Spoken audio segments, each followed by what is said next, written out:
नमस्कार, मैं हूं रवि कैंत्रा। एचएनएम पर 3 बड़ी खबरें देख रहे हैं आप। मुख्यमंत्री पुष्कर सिंह धामी ने पौड़ी गढ़वाल के नयार घाटी में नयार उत्सव का उद्घाटन किया। इस मौके पर सीएम के साथ स्वास्थ्य मंत्री धन सिंह रावत और पौड़ी के यमकेश्वर से विधायक रेणु बिष्ट भी मौजूद रही। नयार उत्सव की शुरुआत करने के बाद सीएम ने मां गंगा की पूजा अर्चना के बाद उत्सव में स्टॉलों का भी निरीक्षण किया। बता दें कि नयार उत्सव आज से 26 अक्टूबर तक आयोजित किया जाएगा। 3 दिन के इस उत्सव को व्यास घाटी स्थित बागे गांव में भव्य रूप से मनाया जाएगा।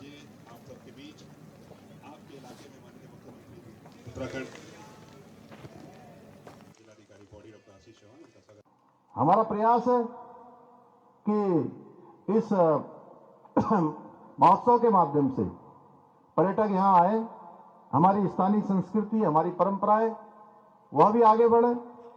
भाइयों बहनों, आज हम इन सभी संभावनाओं को पर्यटन के मानचित्र में लाने के लिए, उनको उजागर करने के लिए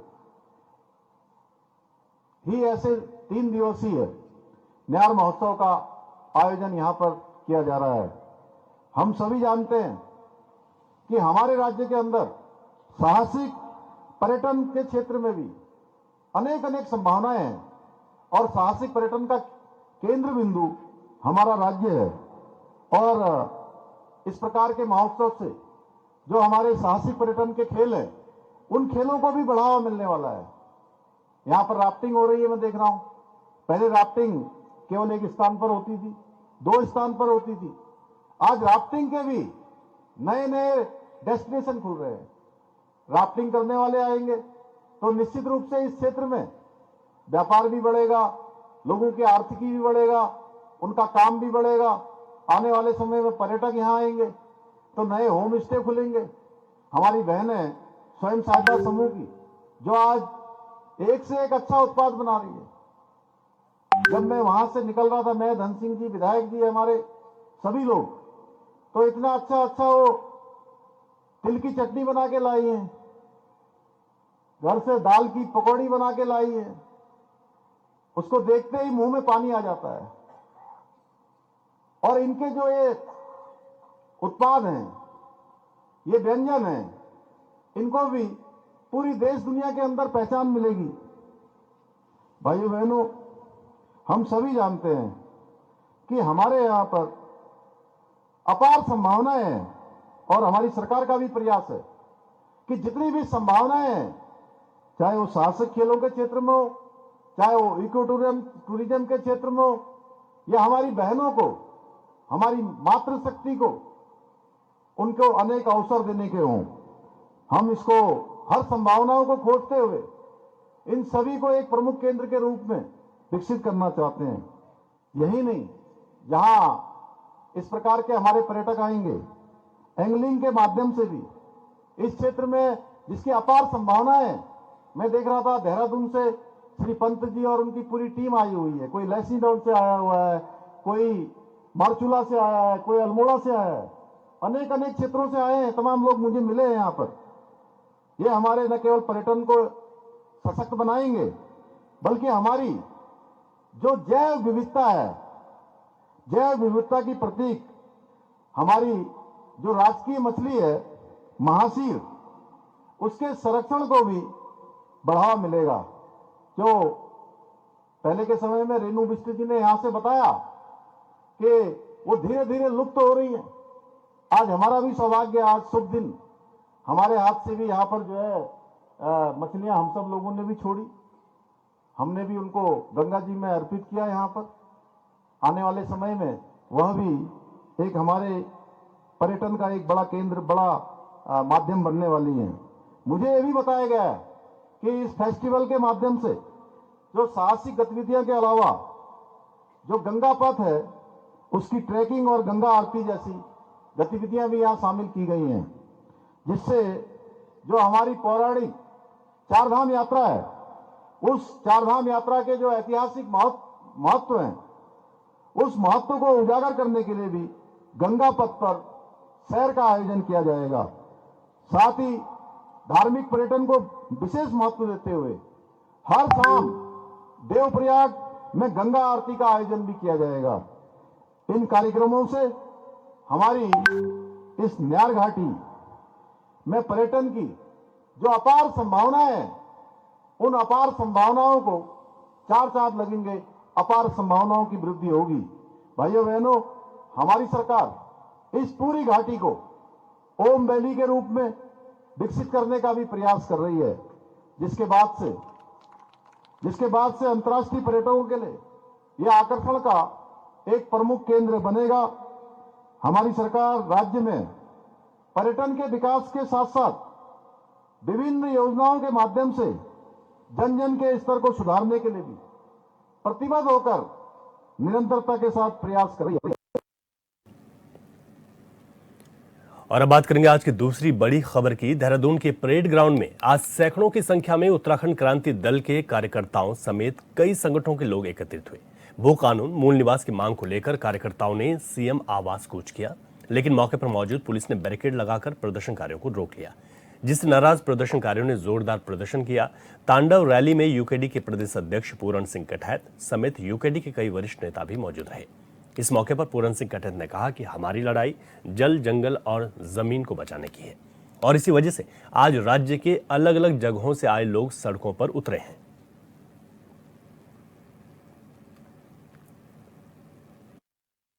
क्योंकि तांडव रैली से समझ जाना चाहिए सब लोगों को कि ये उत्तराखंड स्कंद पुराण के हिसाब से ये शिवलोक है। सब जानते हैं शिवलोक है ये। हम शिवलोक के वासी हैं यहाँ पे, और शिव जी के जो बच्चे हैं 3000 से ज्यादा गांव भूतिया हो गए हैं। 24 साल से बारी बारी दोनों राष्ट्रीय पार्टियों ने राष्ट्रीय नीतियां थोपी उत्तराखंड पे। उत्तराखंड के लोगों ने उत्तराखंड क्यों मांगा था ये इन्होंने कभी समझ ही नहीं पाया है। इन्होंने तो सत्ता, इन्हें किसी भी तौर से सत्ता हासिल चाहिए थी। उत्तराखंड के विकास से इन्हें कुछ नहीं लेना देना। और उत्तराखंड क्रांति दल ने इसका आह्वान किया है और ये रैली हमें निकालनी बहुत जरूरी हुई, क्योंकि यहाँ पे सारे जल, जंगल, जमीन बिक चुके हैं, बच्चों का रोजगार बिक चुका है और मूल निवास से भी हम वंचित किए गए हैं। तो ये हमारे लिए जरूरी है और उत्तराखंड राज्य बनाया भी इसलिए गया था कि हमारे बच्चों को यहाँ रोजगार मिले, हमें सुविधाएं मिले। आप हालात देख रहे हैं, गाँव में ना स्कूल है ना अस्पताल है। आज भी लोगों को डंडी और उसमें कुर्सियों में लाद के ला रहे हैं। अभी परसों एक बच्चे को सांप ने काटा, उस सुविधा नहीं मिली, उसकी मृत्यु हो गई है। कई केस हैं, गिनार नहीं लेते। तो मतलब ये है कि हमें हमारे हक चाहिए। निश्चित तौर पे जैसे कि भू कानून, आपने बहुत अच्छा प्रश्न किया कि यहाँ के निवासियों को भू कानून से क्या लाभ होंगे। जिस प्रकार से पहले एक पैरामीटर बनाए गए थे कि कोई बाहर का यहाँ पर आएगा तो 250 वर्ग मीटर से ज्यादा जमीन नहीं लेगा, लेकिन जब त्रिवेंद्र सिंह रावत जी मुख्यमंत्री बने तो उन्होंने भारी पूंजीपतियों के लिए, जो भारी राज्य के लोग हैं, उनके लिए रेड कारपेट बिछा दिए। उसकी उन्होंने सीमा को बढ़ा दिया और उसके बाद आपने देखा होगा कि आज उत्तराखंड में किस प्रकार की जमीनों की खरीद फरोख्त यहाँ पर हो रही है। किस प्रकार से जो बाहर जिनको यहाँ पर 6 महीने नहीं हुए वो यहाँ पर अकूत संपत्ति के मालिक हो जाते हैं, अकूत जमीनें उनके पास हो जाती है। तो इसी पर अधिक जानकारी के साथ हमारे संवाददाता हिमांशु गौड़ हमारे साथ लाइव जुड़ गए हैं। हिमांशु, जिस तरीके से यूकेडी ने आज तांडव रैली निकाली, मुख्यमंत्री आवास कूच करना चाहे, हालांकि पुलिस ने उन्हें रोक दिया। जो मूल निवास और भू कानून की बात हो रही है उसको लेकर यूकेडी, अब लगता है कि इस तरीके के प्रदर्शनों के बाद सरकार भी इस पर कुछ विचार करेगी, या जो अभी तक कदम उठाए गए हैं गवर्नमेंट की ओर से उसको लेकर भी यूकेडी उन तमाम जो फैसले लिए गए हैं उसके पक्ष में हो? क्या चाहती है, पूरी मांग क्या है? जी बिल्कुल रवि, एक लंबे समय से भू कानून मूल निवास की मांग पूरे प्रदेश भर में चल रही है। हमने देखा था कि विगत वर्ष जो दिसंबर से परेड ग्राउंड से देहरादून में मूल निवास भू कानून समन्वय संघर्ष समिति के तत्वाधान में एक महारैली का आयोजन किया गया। उसके बाद देहरादून, ऋषिकेश और आज फिर अब उत्तराखंड क्रांति दल, क्योंकि इस जो अभियान था इससे थोड़ी अलग था। संघर्ष समिति के ने जिस प्रकार से आह्वान किया था कि कोई भी राजनीतिक दल अपने झंडे डंडे के साथ मूल निवास भू कानून की इस रैली में ना उतरे, समन्वय संघर्ष समिति के ध्वस्त रहे, इस पूरे आंदोलन को लड़ा जाए। लेकिन आज यूकेडी ने एक अलग आह्वान किया था। 24 तारीख आज तांडव रैली का आह्वान यूकेडी ने किया था और यूकेडी के ध्वज तले ही पूरे आंदोलन की रूपरेखा तैयार की गई है आज के दिवस की, और जिसको लेकर मुख्यमंत्री आवास कूच किया गया है। यूकेडी के कार्यकर्ताओं हो या तमाम नेता हो, उनकी ये मांग रही है कि मूल निवास 1950, सशक्त भू कानून, महिला सुरक्षा, पहाड़ों से पलायन, रोजगार, बेरोजगारी, तमाम ऐसे मुद्दों को लेकर जो है उन्होंने आंच कूच किया। और कहीं ना कहीं एक प्रमुख मांग जिसको लेकर यूकेडी हमेशा से मुखर रही है, तो स्थायी राजधानी गैरसैंण की मांग हो, तमाम ऐसे मुद्दों को लेकर आज उन्होंने मुख्यमंत्री आवास कूच किया है, और जिसमें पुलिस से भी उनकी भिड़ंत देखने को मिली। लेकिन सरकार, हालांकि मुख्यमंत्री पुष्कर सिंह धामी ने जिस प्रकार से आश्वस्त प्रदेश की जनता को किया है कि हम जल्द ही राज्य में एक सशक्त भू कानून लाएंगे, अब सरकार ने आश्वस्त किया है, उसके बावजूद यूकेडी ने इस प्रकार से प्रदर्शन किया है, तो देखने वाली बात होगी कि सरकार आगे इस पर क्या स्टैंड लेती है। हिमांशु, अगर हम देखें तो इससे पहले भी संघर्ष समन्वय जो समिति है उनकी ओर से ये प्रदर्शन किया जा रहा था। यूकेडी ने आज अलग से वो प्रदर्शन किया है। क्या संघर्ष समन्वय समिति के लोग भी इनके साथ मौजूद थे, या फिर यूकेडी अलग तरीके से, इसी मांग तो एक ही है, यूकेडी अलग है और समन्वय समिति अलग है? जी बिल्कुल, क्योंकि यूकेडी उस जो मूल निवास भू कानून समन्वय संघर्ष समिति है उसकी विचारधारा से हटकर काम करना चाहती है, क्योंकि मूल निवास भू कानून समन्वय संघर्ष समिति के जो संयोजक हैं मोहित डिमरी, उन्होंने चाहे परेड ग्राउंड देहरादून में रैली की हो, इस ग्रीष्मकालीन राजधानी गैरसैंण में रैली की हो, ऋषिकेश में रैली की हो, और इसके बाद अब हरिद्वार में 10 नवंबर को एक विशाल रैली का आयोजन हरिद्वार में भी होने जा रहा है। तो समिति का स्पष्ट रूप से ये कहना होता है कि चाहे भाजपा हो, कांग्रेस हो, किसी भी दल के लोग जो है वो अपना ध्वज इसमें ना लाएं, और पूरे उत्तराखंड को एकजुट होकर इस लड़ाई लड़नी है, और उसके लिए ही जनता द्वारा इस समिति का गठन किया गया है। लेकिन यूकेडी के कार्यकर्ता जिस प्रकार से गैरसैंण भी पहुंचे थे, तो वहां पर भी उन्होंने अपने झंडे को बाहर निकाला था, और उसके बाद गैरसैंण में भी यूकेडी और समन्वय संघर्ष समिति के बीच भिड़ंत देखने को मिली थी। और आज अलग से आह्वान यहाँ पर माफ कीजिए यूकेडी ने किया है, तो उसके बाद कहीं ना कहीं यूकेडी एक अलग छवि कहीं ना कहीं इस आंदोलन के रूप में और इस आंदोलन के बीच अपनी बनाना चाहती है, क्योंकि यूकेडी का अस्तित्व जिस प्रकार से लगातार खतरे में प्रदेश भर में है, तो उसके बाद अब यूकेडी कहीं ना कहीं इस आंदोलन का फायदा उठाकर कहीं ना कहीं एक अपनी अलग पहचान जरूर बनाना चाहेगी। और जो अंतिम एक हिसाब से हम कहते हैं कि यूकेडी अपने अब अंतिम सांसें गिर रहे हैं, उन सांसों में कुछ ना कुछ प्राण फूंकने की कोशिश जरूर यूकेडी करेगी, और इसका फायदा जरूर उठाने की कोशिश यहाँ पर जरूर करेगी। हिमांशु, आज यूकेडी की इस रैली को लेकर कोई पॉलिटिकल रिएक्शन, अगर हम दो बड़ी पार्टियों की बात करें, भाजपा और कांग्रेस का, इस पर कुछ कहना है? और लगातार यूकेडी ने जिस तरीके से आह्वान भी किया था कि हम तांडव रैली निकालेंगे, उसके बाद हम सरकार को जगाने की कोशिश करेंगे, इसको लेकर क्या अपडेट है? जी बिल्कुल, पॉलिटिकल जहाँ तक रिएक्शन है, हालांकि कोई रिएक्शन ऐसा अभी तक सामने आया नहीं है, चाहे ये कांग्रेस की बात करें चाहे भाजपा की बात करें। और कांग्रेस तो हमेशा से ही इस बात को कहती है कि राज्य में भू कानून और मूल निवास लागू होना चाहिए, अगर सरकार लागू नहीं करती है तो 27 में जब भी हमारी सरकार बनेगी तो हम भू कानून को लागू करेंगे। और रही बात भारतीय जनता पार्टी की, तो भाजपा स्पष्ट रूप से कहती है, और मुख्यमंत्री पुष्कर सिंह धामी ने भी इस चीज़ की घोषणा की है कि हम मार्च तक प्रदेश में एक सशक्त भू कानून लाएंगे, और जिसके ऊपर हालांकि सरकार काम भी कर रही है। 250 एकड़ से ज्यादा जो लैंड बैंक उत्तराखंड में बनाए गए हैं उनकी रिपोर्ट देखी जा रही है। जिला पंचायत हो या जिला अधिकारी हो, तमाम अधिकारियों से जो रिपोर्ट है वो मंगाई जा रही है कि जिन लोगों के नाम पर लैंड बैंक देहरादून में है, या परिवार के एक सदस्य के नाम से अधिक जिन सदस्यों के ऊपर जमीन है, उनकी रिपोर्ट की जा रही है, और वो जमीनें सरकार तलब कर रही है। और ऐसे में निश्चित रूप से घोषणा के बाद जो है भू कानून और मूल निवास के लिए सरकार क्रियान्वयन है, और जल्द ही संभवतः इस वर्ष जब मार्च में उत्तराखंड अपना बजट पेश करेगा, नूतन जो सत्र होगा उसमें जरूर कहीं ना कहीं भू कानून उत्तराखंड में लागू होगा। बिल्कुल ऐसी उम्मीद की जा सकती है। बहुत शुक्रिया हिमांशु आपका तमाम जानकारी के लिए। यहाँ रुकते एक छोटे से ब्रेक के लिए, उसके बाद रुख करेंगे तीसरी बड़ी खबर का। ब्रेक के बाद आपका स्वागत है। तीसरी बड़ी खबर का रुख करेंगे। बदायूं जिले के राजकीय मेडिकल कॉलेज की हालत काफी खराब है। यहां अपनी 7 साल की बच्ची के इलाज के लिए आए माता पिता को जांच के नाम पर पहले तो घंटों इधर उधर दौड़ाया गया, और उसके बाद इलाज के नाम पर उनसे साफ कह दिया गया कि क्रिकेट मैच चल रहा है, डॉक्टर मैच खेलने में बिजी हैं। जब तक मैच खत्म नहीं हो जाता बच्चे का इलाज नहीं होगा। डॉक्टर की इस लापरवाही की वजह से बच्चे की मौत हो गई, जिसके बाद परिजनों में कोहराम है। वहीं मामले की सूचना मिलते ही पहुंची पुलिस ने पीड़ित पिता की तहरीर पर मामला दर्ज कर आगे की कार्रवाई शुरू कर दी। वहीं बदायूं के पूर्व सांसद धर्मेंद्र यादव ने मामले पर दुख व्यक्त करते हुए स्वास्थ्य विभाग और सरकार पर जमकर कटाक्ष किया है।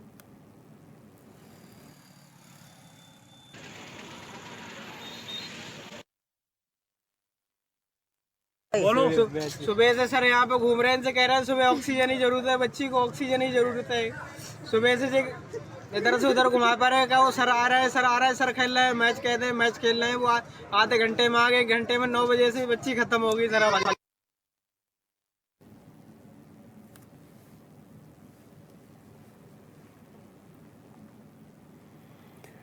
चलिए अधिक जानकारी लेते हैं, हमारे संवाददाता रिंकू भारद्वाज फोन लाइन पर हमारे साथ हैं। रिंकू, जिस तरीके से यहाँ पर एक बच्ची की जान चले गई और जान से ज्यादा खेल जरूरी यहाँ पर डॉक्टरों ने बताया है, इस पर किस तरीके की आगे कार्रवाई की जा रही है? परिवार का क्या कुछ कहना है? शिकायत के बाद क्या यहाँ पर क्या जांच हो रही है?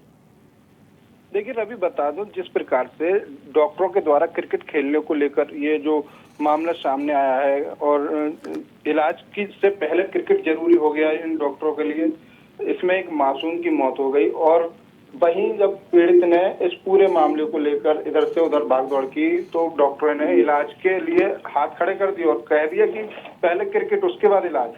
और वहीं इस मामले में जब शिकायत की गई है तो जिम्मेदारों ने कहा है मामले की जांच कर आवश्यक कार्रवाई की जाएगी। ठीक है, तो यहाँ पर जिस तरीके से लापरवाही बढ़ती गई है, अस्पताल के जो यहाँ पर बड़े अधिकारी हैं, जो जिम्मेदार हैं, उनका क्या कुछ कहना है रिंकू इस पर? भाई, इस मामले में जो मेडिकल कॉलेज की सीएमएस है डॉक्टर आरसिया मसूद का कहना है कि बच्ची ओपीडी तक नहीं पहुंची थी, बाल रोग विशेषज्ञ की ड्यूटी पर थी। क्रिकेट खेलने वाले डॉक्टरों का उस बच्ची से कोई मतलब नहीं है, ये डॉक्टर जो सीएमएस हैं उनका कहना है ये। तो इस पर अगर जांच की बात की जाए रिंकू, तो किस तरीके से जांच यहाँ पर की जाएगी? क्योंकि परिजनों का आरोप है उनकी बच्ची की मौत हो जाना, ये भी अपने आप में बड़ा सवाल है, और इस तरीके से वहां पर इलाज न मिलना। तो जांच में क्या लगता है कि हालांकि अस्पताल प्रशासन तो अपनी ओर से इस तरीके से पल्ला झाड़ेगा ही? बिल्कुल बिल्कुल, मैं आपको बता दूं, ये स्वास्थ्य विभाग की एक लापरवाही नहीं है, तमाम लापरवाही ऐसी हैं। पहले जिला बदायूं का ही एक मामला सुर्खियों में रहा था, पोस्टमार्टम के दौरान महिला सबसे आगे गायब होना, ये भी चर्चा में रहा था और इसमें भी जिम्मेदारों पर कार्रवाई भी हुई थी। और वहीं अब आज ये जो मामला है, ये भी कहीं ना कहीं जिम्मेदारों की कार्य प्रणाली पर उंगली उठा रहा है। ठीक है रिंकू, आप बता रहे हैं कि जिस तरीके से यहाँ पर जो जिम्मेदार हैं उनकी कार्यप्रणाली पर भी यहाँ पर सवाल खड़े हो रहे हैं, और देखना होगा कि इस पर क्या कुछ कार्रवाई होती है, क्योंकि बच्ची का चले जाना परिवार में कोहराम मचा हुआ है। बहुत शुक्रिया रिंकू तमाम जानकारी के लिए आपका। आप नजर बनाए रखेगा इस पूरी घटना पर।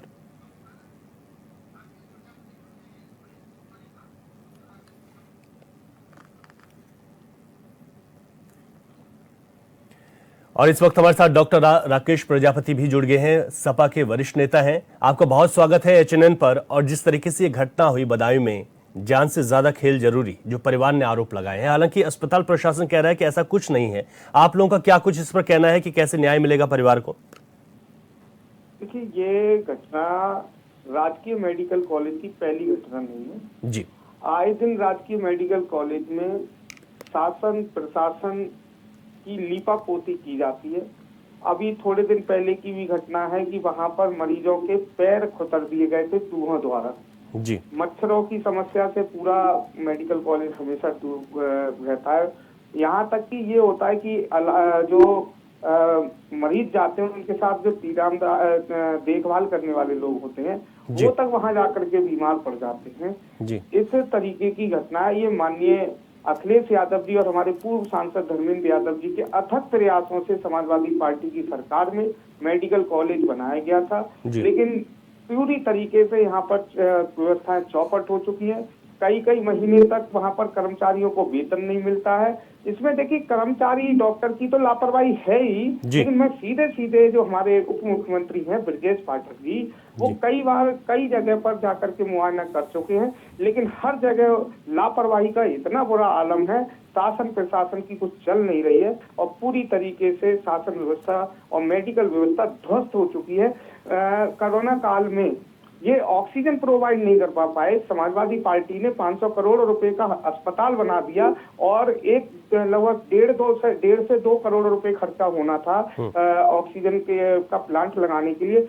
वो भी आपको मैं बताना चाहता हूं कि माननीय धर्मेंद्र यादव पूर्व सांसद जी के द्वारा उस ऑक्सीजन प्लांट की व्यवस्था विधायक निधि और सांसद निधि के अपने जो समाजवादी पार्टी के विधायक हैं और उनके द्वारा प्रतिनिधि हैं, MLC हैं, उनसे कराई गई थी। तो पूरी तरीके से ये बड़ी दुखद घटना है और इस घटना को लेकर के जितनी निंदा की जाए देखिए, जो हमारे COS हैं डॉक्टर अर्शिया मसूद, उन्होंने केवल पल्ला झाड़ा है। ये कहा है कि बाल रोग विशेषज्ञ तक वो बच्चा नहीं पहुंचा, क्योंकि बच्ची की उम्र 5 साल थी, तो बाल रोग विशेषज्ञ तक जाना चाहिए। लेकिन वो जो उसकी बेटी की माँ है, वो बता रही है कि मैं इधर से उधर, इधर से उधर, इधर से उधर भागती रही, कोई सुनने वाला नहीं था, और डॉक्टर जो है क्रिकेट खेलने में मौजूद थे। बात उसकी नहीं है, बात ये शासन से ही जब कड़ाई नहीं होगी, शासन प्रशासन बेलगाम हो गया है, तो बिल्कुल पूरी तरीके से व्यवस्था चौपट हो चुकी है। ठीक है, आप बता रहे हैं, लेकिन इस पूरे मामले पर आप लोगों की क्या कोशिश रहेगी कि परिवार जिस तरीके से आरोप लगा रहे हैं उनको न्याय मिल सके? आप लोग किस तरीके से इस बात को, और जो जांच हो रही है उसमें भी अपनी बात रखेंगे, क्योंकि आप यहाँ पर मुख्य विपक्षी दल के तौर पर इस वक्त हैं? जी, मैं बदायूं जनपद का ही रहने वाला हूँ जी। ठीक है, तो और हम निश्चित ही अभी माननीय जिला अध्यक्ष जी से और हमारे सांसद जी हैं, उनके संज्ञान में इस चीज को, इस समय जो वर्तमान सांसद हैं आदित्य यादव जी, तो माननीय धर्मेंद्र यादव जी के छोटे भाई हैं, उनके संज्ञान में हम इसको डालेंगे और इसकी पूरी तरीके से जांच कराई जाएगी DM द्वारा, और शासन प्रशासन से भी पूरी तरीके से इसकी जांच कराने का पूरा प्रयास करेंगे। बिल्कुल, बहुत शुक्रिया डॉक्टर राकेश प्रजापति जी, आप जुड़े, आपने अपनी बात रखी पार्टी की ओर से। देखना होगा कि इस पूरे मसले पर क्या कुछ हल निकलकर सामने आएगा। 3 बड़ी खबरों में अभी के लिए इतना ही। खबरों से अपडेट रहें और देखते रहे CNN 24/7। इजाजत दीजिए, नमस्कार।